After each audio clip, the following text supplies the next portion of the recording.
আসসালামু আলাইকুম প্রিয় শিক্ষার্থীরা, কেমন আছো তোমরা সবাই? তোমরা যারা আসলে এবছর এই 2023-24 শিক্ষাবর্ষে যারা কৃষি উচ্চ ভর্তি পরীক্ষা দিয়েছিলা, যাদের ওয়েটিং লিস্ট তুলনামূলক একটু নিচের দিকে আছে, তারা আমার এই ভিডিওর জন্য হয়তো অনেকেই অপেক্ষা করতেছিলা। ভাইয়া আসলে চূড়ান্ত ভর্তি সম্পন্ন হয়ে গেছে 9 থেকে 12 তারিখের ভিতরে। তাহলে এর পরবর্তীতে আর হচ্ছে কতটা সিট ফাঁকা আছে বিশ্ববিদ্যালয় যে ভর্তি বিজ্ঞপ্তি, সেখানে কিন্তু চূড়ান্ত ভর্তির পরে আবার মাইগ্রেশন হবে কিনা এই সম্পর্কে কিন্তু স্পেসিফিক কিছু বলা নাই। তো এখনো যেহেতু সিট খালি আছে, সেই কত সংখ্যক সিট খালি আছে সেটা আমরা দেখবো, এবং এরপরে হচ্ছে আবারও মাইগ্রেশন হবে কিনা এই সকল বিষয় নিয়ে আজকে ভিডিওতে বিস্তারিত কথাবার্তা বলবো। এই ভিডিওটা অবশ্যই মনোযোগ সহকারে দেখবা, এবং যারা তোমরা সেকেন্ড টাইম এবং যারা আসলে ফার্স্ট টাইমের প্রিপারেশন নিচ্ছ বিশ্ববিদ্যালয় প্রস্তুতির জন্য, এরপরে আরেকটা হচ্ছে ইম্পর্টেন্ট ভিডিও আসবে, কোন বিশ্ববিদ্যালয়ে কত তারিখ থেকে আবেদন শুরু, কত তারিখ থেকে আবেদন শেষ, কত তারিখে ভর্তি পরীক্ষা, একটা গোছানো ভিডিও। সেই ভিডিও দেখার জন্য তোমাদের সবাইকে আমন্ত্রণ রইল। সেই সকল ভিডিও টাইমলি পেতে একটু আমার চ্যানেলটিকে সাবস্ক্রাইব করে রাখো, আর একটু পাশে থাকা বেল বাটনটি বাজিয়ে দিও। তো কথা না বললে আমি আমার পরিচয় দিয়ে শুরু করি। আমি মোহাম্মদ ইমন ইবনে তারিক, পড়াশোনা করছি কৃষি অনুষদ, খুলনা কৃষি বিশ্ববিদ্যালয় এবং গ্লান্স অফ অ্যাডমিশন সহকারী প্রতিষ্ঠাতা। তো চলো আসলে প্রথমে জেনে নেওয়া যাক যে এই 9 থেকে 12 তারিখ পর্যন্ত সহজ হয়ে ভর্তি, চূড়ান্ত ভর্তি ছিল, এটাতে আসলে টোটাল কোন বিশ্ববিদ্যালয়ে কত সংখ্যক সিট খালি আছে। তো বাংলাদেশ কৃষি বিশ্ববিদ্যালয়ের যে আসন সংখ্যা ছিল তার ভিতর হচ্ছে 43টা সিট ফাঁকা আছে, এবং তারপরে শেরে বাংলাতে ফাঁকা আছে 13টা, এবং তারপরে হচ্ছে বঙ্গবন্ধু শেখ মুজিবুর রহমান কৃষি বিশ্ববিদ্যালয়ে সিট ফাঁকা আছে হচ্ছে 18টা, এবং সিভাসুতে সিট ফাঁকা আছে 12টা, এবং সিলেট কৃষি বিশ্ববিদ্যালয়ে সিট ফাঁকা আছে 37টা, খুলনা কৃষি বিশ্ববিদ্যালয়ে সিট ফাঁকা আছে হচ্ছে 18টা, হবিগঞ্জ কৃষি বিশ্ববিদ্যালয়ে সিট ফাঁকা আছে 8টা, এবং কুড়িগ্রাম কৃষি বিশ্ববিদ্যালয়ে সিট ফাঁকা আছে তোমার 32টা। এখানে আরেকটা জিনিস তোমাদের সতর্ক করে দেওয়া উচিত, আমি যে নাম্বারটা লিখছি এক্সাক্ট যে সেই পরিমাণে সিট ফাঁকা আছে এটা কিন্তু মানে 100% গ্যারান্টি দেওয়া যাচ্ছে না, কারণ এক্সাক্ট কতটা স্টুডেন্ট ভর্তি হয়েছে সেটা কিন্তু স্ব বিশ্ববিদ্যালয়ের স্ব কিন্তু রেজিস্ট্রার অফিস জানে। তো এগুলা যেহেতু খুবই কনফিডেন্সিয়াল জিনিসপত্র, তাই কিন্তু এক্সাক্ট হিসাবটা কিন্তু আমাদের কাছে থাকে না। তবে আমরা এটা কালেক্ট করি কিভাবে, যে হলের উপস্থিতি দেখে কতজন স্টুডেন্ট আসছে, কতজন ভর্তি হয়েছে, আমরা আসলে অবজার্ভের মাধ্যমে কিন্তু এই সংখ্যাগুলো পেয়ে থাকি। তাই এখানে কিন্তু অল্প একটু কম বেশি এদিক সেদিক হতে পারে, কিন্তু তোমাদের শুধুমাত্র একটা আইডিয়া দেওয়ার জন্য আসলে এই নাম্বারটা দেওয়া। তো এই পর্যন্ত আমরা দেখলাম। এখন হয়তো প্রশ্ন আসতে পারে যে ভাইয়া পটুয়াখালী বিজ্ঞান ও প্রযুক্তি বিশ্ববিদ্যালয়ে কতটা সিট ফাঁকা আছে।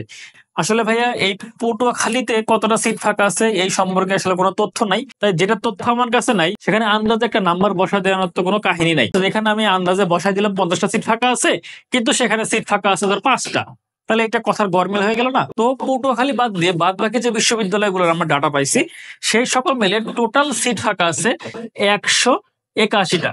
এই যে 181টা সিট ফাঁকা আছে, তার মানে কি চূড়ান্ত ভর্তির দিন এই 181 জন উপস্থিত হয় নাই। এরা কিন্তু অলরেডি 10,000 টাকা অনলাইনে দিয়ে দিয়েছে।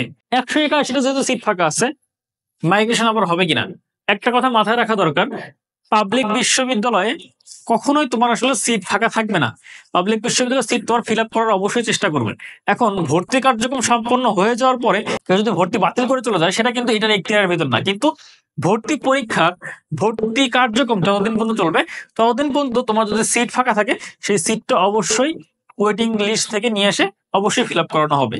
এখন এখানে কথা, ভাইয়া যদি মাইগ্রেশন হয় তাহলে আমি কি করব? এটার ভর্তি একটু অন্যরকম হতে পারে। বিগত বছরগুলো যেটা হচ্ছে সেটা হচ্ছে স্ট্যান্ডিং সিট দিছে। কেমন?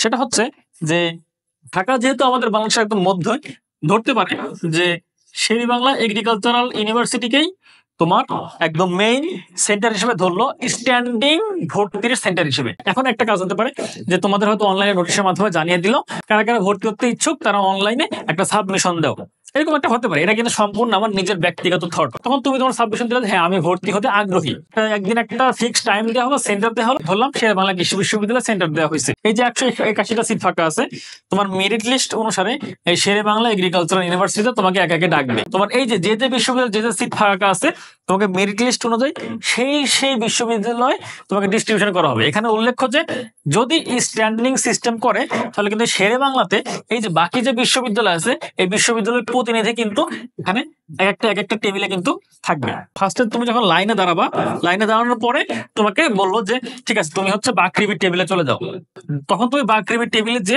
বাদ বাকি ভর্তির প্রসিডিউরের জন্য করা হবে। এখন দেখো যাদের সিরিয়ালে 1 থেকে 181 ভিতরে আছে তাদের ভিতর একজন দুজন যায় নাই, তখন কি হবে? তখন কিন্তু এই সিরিয়ালটা আরো হচ্ছে যে সামনে আগাতে পারে, অর্থাৎ 182, 183 এরকম কিন্তু আসতে পারে।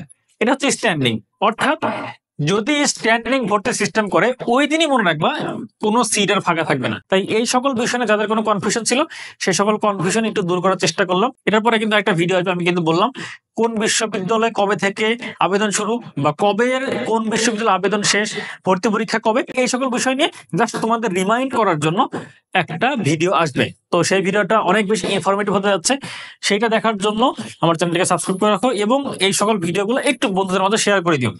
আর এছাড়াও তোমরা যারা যদি সেকেন্ড টাইমের প্রিপারেশন নিতে চাও সেক্ষেত্রে কিন্তু আমাদের কিন্তু রানিং সেকেন্ড টাইমের এক্সাম ব্যাচ আছে, ফার্স্ট টাইমের এক্সাম ব্যাচ আছে, সুপার এক্সাম ব্যাচ। এই এক্সাম ব্যাচটা চলবে একদম আগামী কৃষিগুচ্ছ পর্যন্ত 1 বছর ব্যাপী, খুবই নামমাত্র মূল্যে। এক্সাম ব্যাচে ভর্তির জন্য এই স্ক্রিনে দেওয়া 2টা নাম্বারে যোগাযোগ করলেই হবে। এই 2টা নাম্বারে এই 2টা নাম্বারে হোয়াটসঅ্যাপ খোলা, এই 2টা নাম্বারে নক দিয়ে বলবো যে আমি এক্সাম ব্যাচে ভর্তি হতে চাই, আমাকে বিস্তারিত জানান, আমরা তোমাকে বিস্তারিত সকল কিছু দিতে হবে। এবছর কৃষিগুচ্ছে আমাদের এই এক্সাম ব্যাচ থেকে কিন্তু 200তম করারও রেকর্ড আছে, অর্থাৎ একদম টপ ইউনিভার্সিটি টপ ফ্যাকাল্টিতে পড়ারও কিন্তু আমাদের নজির আছে। সেক্ষেত্রে এবছর আমাদের ওয়েটিং লিস্ট মিলে মোটামুটি অনেক সংখ্যক স্টুডেন্ট চান্স পেয়েছে, শুধু কৃষি করছে না, বাদ বাকি আরো যে মেডিকেল বলো, জেনারেল ইউনিভার্সিটি, জিএসটি বলো, সেটা মিলে আমাদের কিন্তু হিউজ সংখ্যক স্টুডেন্ট চান্স পেয়েছে। নিজের প্রস্তুতি একদম পরিপূর্ণ করার জন্য আমাদের এক্সাম ব্যাচে ভর্তি হতে পারো। তাই এখন আর বিস্তারিত কথাবার্তা বলবো না, শুধু এটুকুই বলবো যে আমার জন্য দোয়া করো যেন আমি তোমাদের সর্বদা সঠিক সময় সঠিক তথ্য পৌঁছে দিতে পারি। আর এই ভিডিওটা আমার আরো আগে দেওয়া উচিত ছিল, কিন্তু আমি কিছু ব্যস্ততার কারণে ভিডিওটা করতে পারিনি, এর জন্য আসলে আমি আন্তরিকভাবে দুঃখিত। আশা করা যায় যে আমার চ্যানেলের সাথে তোমরা যদি এঙ্গেজ থাকো তোমাদের সঠিক সময় সঠিক তথ্য পৌঁছে দিতে পারবো ইনশাল্লাহ।